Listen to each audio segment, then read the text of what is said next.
Guys are meeting नावना video रे आपे छात्र के मोस्ट वेलकम। तो गाइस आपे नितो ओका जायगा रे मेना पे ओका आतु रे मेना पे से ओका स्टेट रे मेना पे कमेंट तलते बड़ा चल पे ये नितो कয়েক दिन मांग रे लोकसभा भोट हुईना लोकसभा भोट रे जहां के पार्टी दाड़ेन तो तृतीय बार लगी प्रधानमंत्री ने नरेंद्र दामोदर मोदी। तो इन नितो जहाँ वीडियो है जहाँ स्टेट को वेस्ट बेंगल तो वेस्ट बेंगल रे नोडे बारिया पार्टी के जास्ती फेमस गया के मीटिंग हुई टीएमसी और मीटिंग हुई बीजेपी। तो टीएमसी लीड लगे ते बीजेपी मेना को नुकिन के मीटिंग प्रतिद्वंदिता करना किन ले दाड़े जे उनी सला लड़ाई लगे उनी परफेक्ट गया। तो पार्टी इदी करते तो नितो तो कथा बांग कथेन कथायन अब को सला जहां घटना घटा नितो सामने आले आतु सुर रे जहां पार्टी के दाड़ेन तो जहां पार्टी के दाड़ेन ओना पार्टी आया मर्जी अनुयायी ते कमी आया अंचल हुई आया आया ओना एरिया रे हुई कमी। तो आम नितो हयतो देखा जाबे नोका इन दिसे गियन पार्टी को जहां आचुर गया को बेसिर भाग नेल को माने कोई मस्तानी हर टाइप। तो नुकु चिके पार्टी दाड़ा सिंपल साधारण अब साधारण हर दो अब विशेष कर सानताली समाज हर को चिके गया अब तो उन प्रॉब्लम से उन झमेला तो बाबो जोड़ा गया अब तो सब समय बाचाव जे अब मीटिंग सिंपल लाइफस्टाइल हुई तबन से सिंपल लाइफस्टाइल अब जेनो लाइफ काटामा ओनागे अब दो पांजाई गया। तो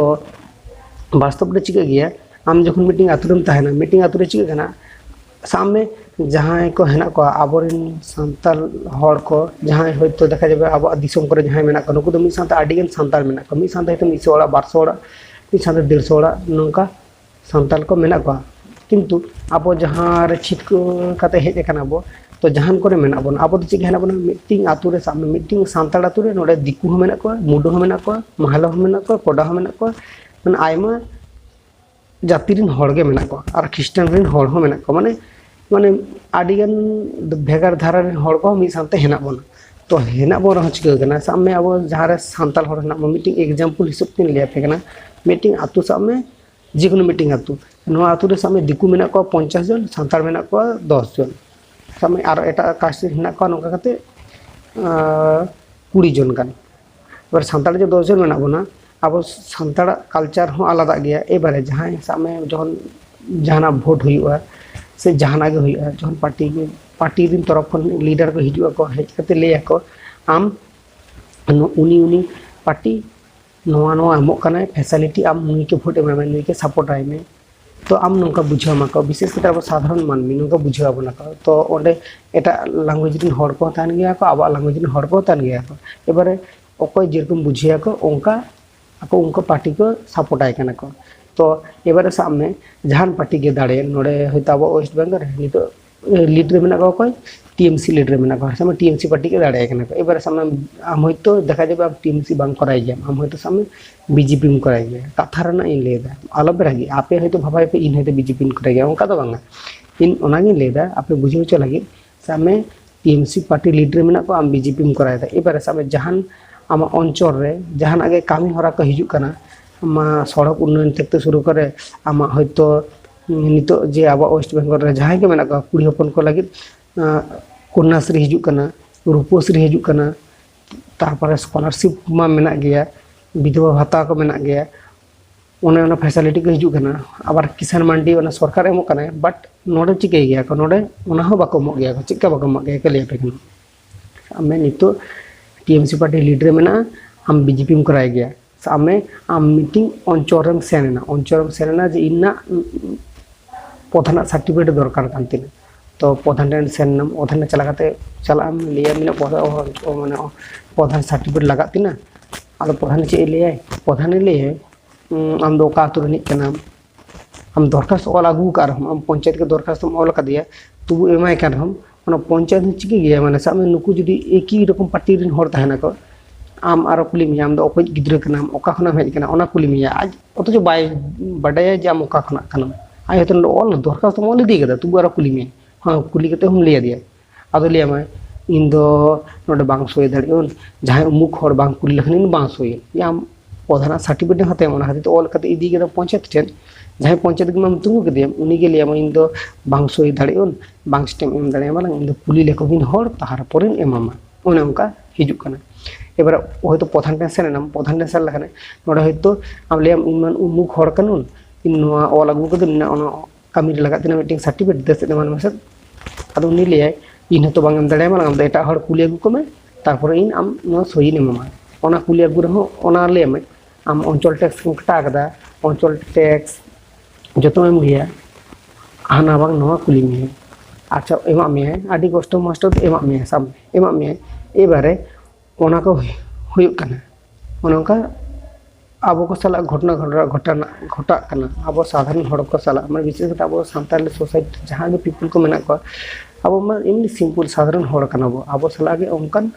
घटना को घटा कना तो नितो दिसो नाम आबो नेल नामो कना तो आरो नोंका गे मिटिंग घटना घटा से आमे मिटिंग आतु रे ओड़ा हो जुदी नाम एको आरो किसान मंडी हो जुदी नाम एको आरो सब में जहाना माने पुखरी को हिजु के दो पुखरी को साब में अंचल बा वीडियो ऑफिस कोना दारे को हिजु गया वस्त्र को हिजु गया और खाबार को हिजु गया और सिम को हमा को गया को ओने ना को जहां नाम एको नुकु दो दमे गे नाम एको और जहां बाको नाम एको नुकु दो केहो बाको माय काना को चिदा बाको माय काना को साब मीटिंग ओड़ा रेगे पिया बया मेना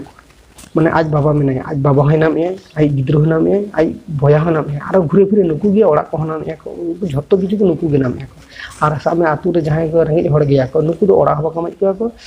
और चेद बाको माय को चिदा नो समस्या कना विशेष कता अब वेस्ट बेंगल करे इन नेल कदन ओका आतु करे नोका घटना घटा कना आपे हयतो बांगपे पतिया आपे हयतो ले आपे उनी पार्टी भागी कमी धानी पार्टी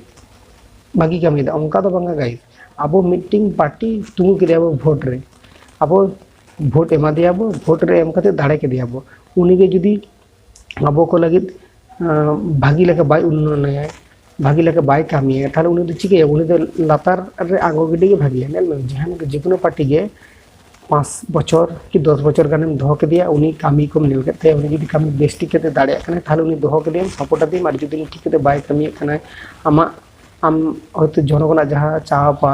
ओना जुदी आई बायम दाड़े कने ताले उनी दो आंगो गिडी के हमें और एटा पार्टी